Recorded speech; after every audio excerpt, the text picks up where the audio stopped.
On office में पहला दिन था, इसीलिए मैनेजर ने मुझे सबके साथ इंट्रोड्यूस करवाने ले गया। वहाँ तो मैं सृष्टि को देखकर शॉक हो गया। वो वहाँ जूनियर अकाउंटेंट थी, पर पता नहीं उसने ऐसे क्यों बिहेव किया जैसे वो मुझे जानती ही नहीं पहली। हेलो फ्रीनेट्स, सबकी लाइफ में एक लव स्टोरी तो होती है, चाहे वो वन साइडेड हो या टू साइडेड, बट इसकी कोई गारंटी नहीं होती कि आप जिसको प्यार करते हो वो हमेशा आपके साथ ही रहेगा। बस इसके ऊपर एक छोटी सी कहानी सुनाने जा रहा हूँ। अगर अच्छा लगे तो वीडियो को लाइक कर देना और चैनल पे नए हो तो सब्सक्राइब भी कर देना। उस रात 9 बजे मैं और मेरे दोस्त आयुष कोचिंग क्लास खत्म करके घर लौट रहे थे। हमेशा की तरह मैं आयुष को उसके घर छोड़कर अपने घर की तरफ निकल गया, पर थोड़ी ही दूर गया था कि बारिश शुरू हो गई। ये तो अच्छा हुआ कि पास में एक बस स्टॉप था। मैंने अपनी बाइक साइड में लगाकर बस स्टॉप के अंदर आ गया। बगल में देखा तो एक अकेली लड़की खड़ी थी। खूबसूरत तो थी, पर मेरे जैसे इंट्रोवर्ट के पास इतनी हिम्मत कहाँ कि वो एक अनजान लड़की से बात कर सके। कुछ टाइम बाद बारिश रुकी। मैं बाइक स्टार्ट करके वहाँ से जाने ही वाला था कि देखा लड़की बस स्टॉप से बाहर आकर रोड पर खड़ी हो गई। तब मन ही मन पूछने लगा कि क्या एक लड़की को इतनी रात में अकेले छोड़कर जाना सही रहेगा। वैसे लड़की के चेहरे पर परेशानियां तो साफ नजर आ रही थी। मेरी नजर उसके आईडी कार्ड पे पड़ी, उसमें हमारे कॉलेज का ही नाम लिखा था। फाइनली मैं उसके पास गया और बात की। तब पता चला कि उसका घर भी मेरे घर के पास ही है, इसलिए मैंने उससे पूछा, क्या मेरे साथ चलोगी? मैं तुम्हें ड्रॉप कर दूंगा। पहले तो थोड़ी घबरा गई, पर उसके पास और कोई दूसरा ऑप्शन नहीं था, इसलिए मेरे साथ आना ही पड़ा। मैं उसे उसके घर के पास छोड़कर अपने घर की तरफ निकल गया, पर वो जाते वक्त जो थैंक्स बोलकर गई थी ना, वो पूरी रात मेरे कानों में बजता रहा। अगले दिन कॉलेज गया, हर जगह उसी को ही ढूंढा, canteen, library, book store, cafeteria, पर वो कहीं भी नहीं मिली। आयुष तो पूछे ही जा रहा था किसको ढूंढ रहा है तब से। वैसे किसको उसके बारे में क्या ही बताऊं, उसका नाम तक भी नहीं पता था मुझे। 4-5 दिन के बाद फिर से उसी टाइम घर लौटते समय बारिश हुई और उसी लड़की से दोबारा मुलाकात हो गई। तब वो खुद से ही मेरे साथ जाने के लिए पूछी और इस बार ये चांस मैंने मिस नहीं किया। रास्ते में उसके साथ बात करते करते उसकी पूरी बायोडाटा निकाल लिया और उसका नंबर भी मिल गया मुझे। उस दिन के बाद वो बस के लिए नहीं, मेरे लिए वेट करने लगी। वो हमारी कॉलेज में कॉमर्स पढ़ती थी और मैं साइंस। 12th का फाइनल एग्जाम नजदीक आ रहा था, इसीलिए एक्स्ट्रा रिविजन क्लास जोड़कर कोचिंग का टाइमिंग 7 से 9 बजे तक एक्सटेंड कर दिया गया था। और सृष्टि भी कॉलेज के बाद कंप्यूटर क्लास जाती थी। उनका क्लास 8:30 बजे खत्म होता था।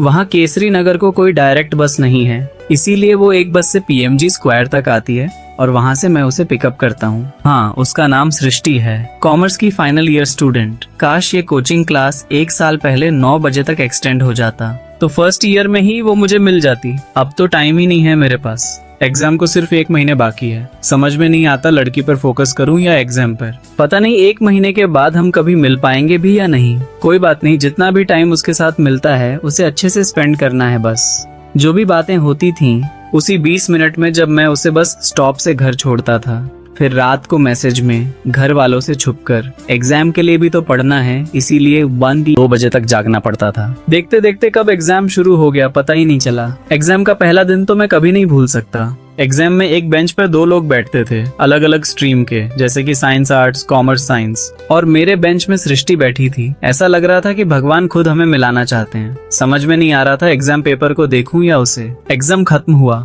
हम दोनों साथ में बात करते करते बाहर आए। उधर से आयुष आया, फिर हम दोनों सृष्टि को बाय बोलकर पार्किंग की तरफ चले गए। हम लोग कुछ ही दूर गए थे कि पीछे से सृष्टि भागते हुए मेरे पास आई और पूछी, अगर तुम्हें कोई प्रॉब्लम नहीं है तो क्या मैं रोज तुम्हारे साथ आ सकती हूँ? वो बस में थोड़ा लेट हो जाता है ना। हाँ क्यों नहीं, मुझे कोई प्रॉब्लम नहीं है। उसे तो हाँ बोल दिया, पर अब आयुष को भी मनाना पड़ेगा। वो मेरा सबसे अच्छा दोस्त है। अभी एग्जाम के टाइम पर अगर मैं बोलूंगा कि तुम्हें कॉलेज नहीं ले जा सकता तो उसे बुरा लगेगा। इसीलिए मैंने उसके लिए एक जूनियर लड़की सेट कर दी जो उसे रोज कॉलेज ले जाएगी और घर भी छोड़ेगी। अब ये जानकर वो भी खुश हो गया। अब मुझे सृष्टि के साथ बात करने के लिए कुछ और टाइम मिल गया। ऐसे देखते देखते कब एग्जाम का आखिरी दिन आ गया पता ही नहीं चला। 26 मार्च वो डेट आज भी मुझे याद है। शाम के 5 बजे थे। मैं उसे घर छोड़ने के लिए लेकर जा रहा था। ब्रिज के ऊपर गाड़ी रोकी, पीछे सनसेट का मस्त व्यू था। इससे अच्छा टाइम और जगह फिर कभी नहीं मिलेगा। ये सोचकर बहुत हिम्मत जुटाकर फाइनली मैंने उसे प्रपोज कर दिया। ये सुनकर वो एकदम शॉक हो गई, और होना भी चाहिए। अचानक रास्ते में गाड़ी रोककर ऐसे प्रपोज करूंगा तो शॉक तो होगा ही ना। मैंने बस इतना बोला, अगर मैं तुम्हें अच्छा लगता हूँ तो एक बार सोचना और फोन पर ही बता देना। मैं तुम्हारा इंतजार करूंगा। फिर उसे उसके घर छोड़कर आ गया। उसके चेहरे को देखकर लग नहीं रहा था कि वो मुझे कभी कॉल करेगी। फिर भी मैंने रात भर WhatsApp, call log message check करता रहा, ना ही कॉल आया ना मैसेज, कुछ भी नहीं। अगले दिन सुबह 8:15 को उसकी कॉल आई। उसने बोला कि आज शाम को ही वो दिल्ली चली जाएगी, इसीलिए उसने बात करने के लिए पास के एक मंदिर में बुलाया। मैं अच्छे से तैयार होकर बाइक लेकर निकल गया। उस टाइम पे आयुष भी नहीं था, वो अपने फैमिली के साथ गाँव गया था, इसीलिए अकेले जाना पड़ा। साथ में होता तो थोड़ा सपोर्ट मिल जाता मुझे। पता नहीं, उस दिन कुछ ज्यादा ही नर्वस लग रहा था। और मेरी किस्मत भी ऐसी ही है कि जब भी किसी अच्छी चीज को लेकर मैं बहुत ज्यादा खुश हो जाता हूँ, तब कुछ ना कुछ प्रॉब्लम आकर सब कुछ बर्बाद ही कर देती है। उस दिन भी कुछ ऐसा ही हुआ। लेट होने के चक्कर में इतनी स्पीड में बाइक चलाया कि एक्सीडेंट हो गया। हाँ, एक्सीडेंट में मेरा ज्यादा कुछ नहीं हुआ, बस एक हाथ में फ्रैक्चर आ गया। टेंशन तो इस बात का था कि वो उधर मेरा इंतजार कर रही होगी और मैं उसे बता भी नहीं सकता कि मेरा एक्सीडेंट हुआ है, क्योंकि एक्सीडेंट में मेरा फोन और बाइक दोनों के टुकड़े टुकड़े हो चुके थे। उसी वक्त आयुष भी नहीं था, वो होता तो जाकर सृष्टि से बात कर लेता। इधर मैं हॉस्पिटल के बेड से उठ भी नहीं पा रहा था। गांव से वापस आने के बाद रात के 7 बजे आयुष मुझे मिलने हॉस्पिटल आया। उसे देखकर मेरा टेंशन थोड़ा कम हुआ। सबसे पहले मैंने उसे यही बोला कि तू सृष्टि के घर जा और उसे बता कि मैं उससे मिलने जा रहा था, तभी ये सब हो गया। पर आयुष उसके घर पहुंचने से पहले ही वो अपनी फैमिली के साथ दिल्ली चली गई थी। 1 महीने के बाद मैं हॉस्पिटल से डिस्चार्ज हुआ। सबसे पहले मैं उस फोन को ठीक करवाने गया, पर ना वो रिपेयर हो पाया, ना ही उसका डेटा रिकवर हो पाया।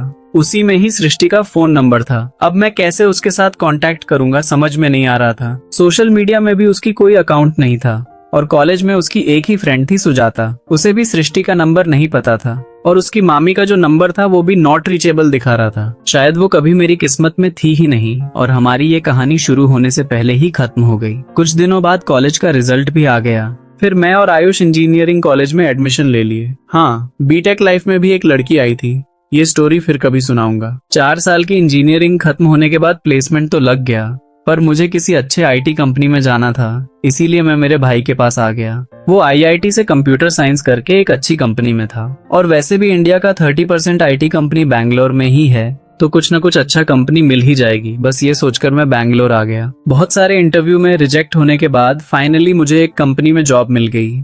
ज्वाइनिंग के एक दिन पहले सोचा कि आयुष से मिल लेते हैं, वो भी बैंगलोर में ही था। उसके रूम में थोड़ा सेलिब्रेशन पार्टी किए, फिर सुबह अच्छे से फॉर्मल शर्ट टाई ब्लेजर पहन के तैयार होकर ऑफिस आ गया। ऑन ऑफिस में पहला दिन था, इसीलिए मैनेजर ने मुझे सबके साथ इंट्रोड्यूस करवाने ले गया। वहां तो मैं सृष्टि को देखकर शॉक हो गया। वो वहां जूनियर अकाउंटेंट थी, पर पता नहीं उसने ऐसे क्यों बिहेव किया जैसे वो मुझे जानती ही नहीं, पहली बार देख रही हो। तब तो मेरे दिमाग में बस यही सवाल घूम रहा था कि उस दिन क्या हुआ था, वो मुझे क्या बोलने के लिए मंदिर बुलाई थी और आज ऐसे क्यों बिहेव कर रही है।